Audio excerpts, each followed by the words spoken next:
All right, new year, new look, new rubric, new everything when it comes to Brian Drake's Dice Tower reviews. In fact, we've got a new teacher on this video and the next one I'm filming right now. So, question of the day, what is your favorite city building game? Because we're taking a look at Neotopia right now. That would be New City, all from Arcane Wonders. So, a game in which you're moving discs and placing them on your board and scoring points. So, let me know in the comments below, what is your favorite city building game? Could be, the one that WizKids did. Seattle? 19 something? But let me know in the comments below, what is your favorite city building game? Because now we're looking at Neotopia.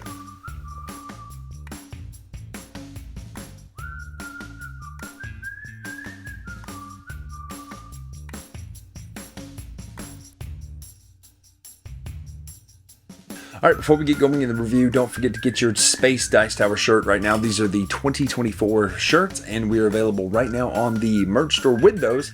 We've already got quite a few orders in already. Get your hoodie and your shirt right now. It is 2055, and we're building a new city of Neotopia. Now, Karla is going to teach you how to play Neotopia right now because Karla is a much better teacher at heart than I am. So, we'll take a look at the brief overview. We'll come back to talk final thoughts right now. Okay, this is the introduction and setup to the game Neotopia, and we are tracking to create the most advanced city on the whole planet. It's a city that can sustain itself in terms of energy and food production, and a cluster for scientific development where man and woman and nature bond in an integrated and symbiotic way. The success of this venture depends on a harmonic relationship between the three regions of the city, where nothing and nobody can be left behind. In Neotopia, you're going to become an entrepreneur who uses the elements, which you can see over here, green, red, blue, and purple. They are produced by the various factories, and you're going to be building projects. These are project cards. This one would take 2 greens and a blue to complete. But anyway, that's my starting hand. So, in Neotopia, you're going to choose which projects you want to build. You're going to gather the various elements into the regions they need to be in, that board right there.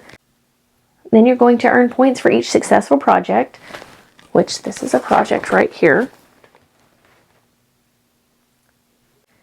And then you're also going to earn points for clusters of your color. So I'm going to earn points if there's clusters of green out there. And obviously at the end of the game, the person with the most points wins. To set the game up, you're going to lay out the board. You're going to place the element tokens near the board. And then that's the reserve, and it's where all the production tiles are taken from as needed. The board has a city, which is divided into 3 regions. You can see green, blue, and sand, desert. Each player place an element of each color on each factory space. You can see this is the factory space here. Each player chooses a color and takes all the corresponding components, which I have done. I'm choosing to be green. And then each player's starting token goes on the beginning of each track. There's 3 of those, 1, 2, 3. Players place the action marker above their character card, which I've done. And then we shuffled all the bonus tokens and dealt them out into their corresponding spaces. Then we had 3 stacks remaining of 4, which you then turn everything face up, but you are not allowed to see what's under this top stack, the top token in the stack. You are not allowed to see what's under the top token in the stack. 1, 2, 3. You are only allowed to view information that is face up. So the first player has been given to the person who has mostly recently dreamed about the future. And since neither one of us can remember our most recent dreams, I just elected myself to go first since I taught it. And then over here, these are the project cards that I have dealt us. And there's the rest of the shuffled project cards. There's 56 of them. After you have been given your cards, you will place 1 element of your color into a region of your choice. Technically, if I was there, Brian could also put his next to me, but in a 2-player game, I'm not really sure that would benefit him at this point, unless his card has something in this region that he needs. So he's placed over there, and I've placed over here. Next, I would draw 4 cards from the region deck. 1, 2, 3, 4. That is called the offer. That's 4 face-up cards. These are called the production tiles. In a 2-player game, you take out the ones that have the question mark on them. And then you place those in a stack on top of the one with the flag on it. And then you put 1 resource token of each color on top. And that is how to set up Neotopia. There's only 2 actions you can take on your turn, but you must perform 3 actions on your turn. You could do all 3 of the same action if you want. For example, the first action you can do is take a card from the offer over here, face up, or you can draw from the top of the deck and add it to your hand. There is no hand limit. Again, there is no hand limit. But you do not replenish the offer if you take cards from the face-up options. The second action you can do is you can move an element from an adjacent factory into a region of your choice. Well, not of your choice, it has to be adjacent. So it could go there or it could go there, but it could not go over there. You cannot place an element from a factory into a region that is not adjacent. So that you don't lose track of how many actions you take, they suggest putting it here for your first action. So you don't lose track of how many actions you take, you would put it on this little 1 for your first action, move it around for your second action, and put it there for your third action. So if you want to place a token, an element as it were, if you want to place an element into a region, you have to place it adjacent to a token that's already there. If there's not one already there, you would place it in the center. There are 2 ways to gain these bonus tiles. There's a stack, and there's a stack. On a score track, when you reach the 7, the 13, or the 18, you will take the face-up token of the pile in that region. So if I was over there, I would take a token from there when I get to 7, 13, or 18. So you start the game with 4 tokens already into the production tile, but should a factory ever be empty, you will move these 4 immediately onto a factory. But before you get rid of this tile, you turn it over and see which 4 tokens to refill the production area with. So this would be 2 purples, a red, and a blue would go on the new tile. And then this one goes back into the box. So the end of the game is triggered when you have discarded the last of the production tiles. It is common for the factory to become empty in the middle of a player's turn. At that point, you would immediately refill the factory and flip over the production tile to see what comes out into the production area. So that scores for this region because there are 2 greens and a blue, and it doesn't matter the orientation, it can go whichever way. So I've completed that, so I'm going to put it over here now. And I would get the points for that, meaning I would get 3. So bye Brian, 1, 2, 3. You can rotate the pattern, doesn't matter the orientation in the region. In order to complete the pattern, you must be the player placing at least the last element that completes that pattern. And you can only complete 1 card with that move. So you couldn't complete 2 cards on your turn.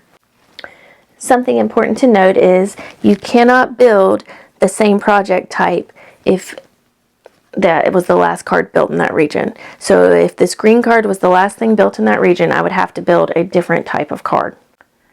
There are project cards with buildings that have 2 possible scores, either 2 or 4. If you build a project card with a building of your own player color, you earn 2 points. If you build a project card with a building of another player's color, you would earn 4 points. So the rulebook says if there are 4 face-up cards in the offer, then you don't have to do anything at the end of your turn. But if there are fewer than 4, it actually says less, but they mean fewer. If there are fewer than 4 cards in the offer, then you would replace them from the deck. As we mentioned earlier, the end of the game is triggered when the last production tile is discarded, and you place that, it's got a NASCAR looking flag on it. You would turn it over and that triggers the end of the game. That player still plays till the end of their turn, and then the other players who still haven't played on that round still perform their turns, and then 1 final round is played. Again, there is a final round played after the end game is triggered. From the moment there are no more production tiles and players need to refill a factory, they refill immediately with 1 element token of each type as depicted on the space of the board reserved for the production tiles.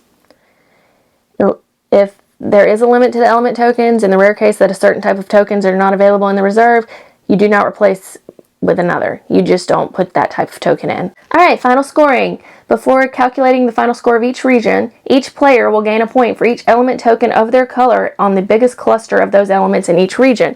So, say I have that. Then I would get 1, 2, 3, 4, 5, 6 points for that. When you score cluster points on the score track, you cannot win any more bonus tokens. So that's it, that's done.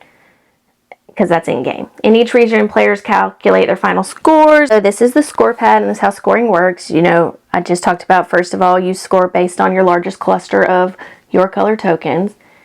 So you add the points to the region where you have your highest score. In case a player has the same highest score in more than one region, choose one of the tied regions to score. That would go on this first line right here. On the second line, add the points of that region where they have their second highest score. In a case the player has the same second highest score in more than one region, choose one of the tied regions to score. Then down here is a multiplier. Multiply by 3, the score of the region where they have their lowest score. In case a player has the same lowest score in more than one region, choose one of the tied regions to score. So score 3 points for each bonus tile that you have in your hand that you did not use. Add up all the points, and the player with more points wins the game, obviously.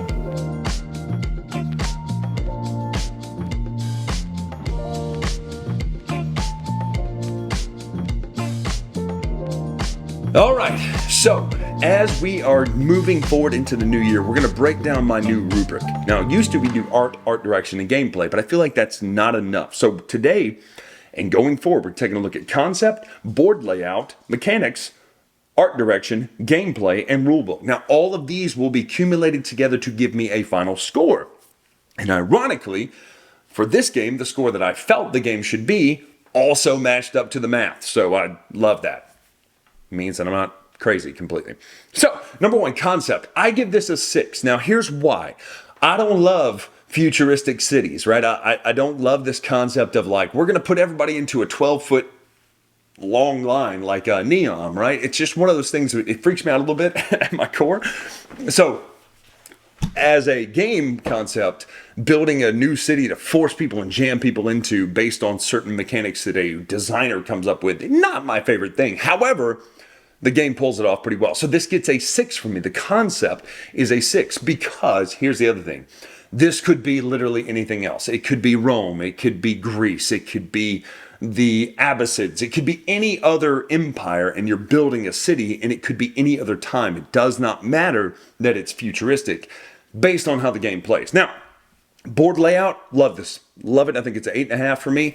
To me, the idea of the factories being there, all three of them, and you having the 3 regions and you're scoring in the 3 regions is such a cool idea because you get a card and you go, oh man, I can really use this here. And then you look over there and you go, oh, I can definitely use that there better. And then you look and you go, wait a minute, I'm way ahead here. Why would I build here when I could build there? So to me, the board layout of having the 3 regions and the 3 factories is pretty great, and knowing what's coming. Then we go to mechanics. Now, this is where the meat of the review will take place.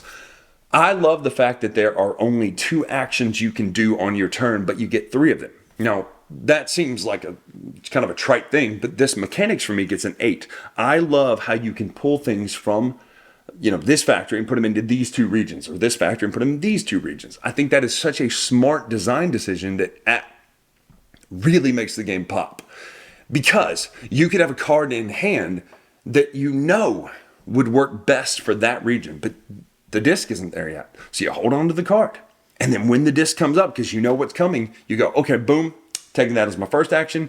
Second action, it will be to take that card, and now boom, boom, I've placed it for my third action and take double points. Like, it's such a cool concept. It's so simple, but it's so streamlined and works in a really nice way.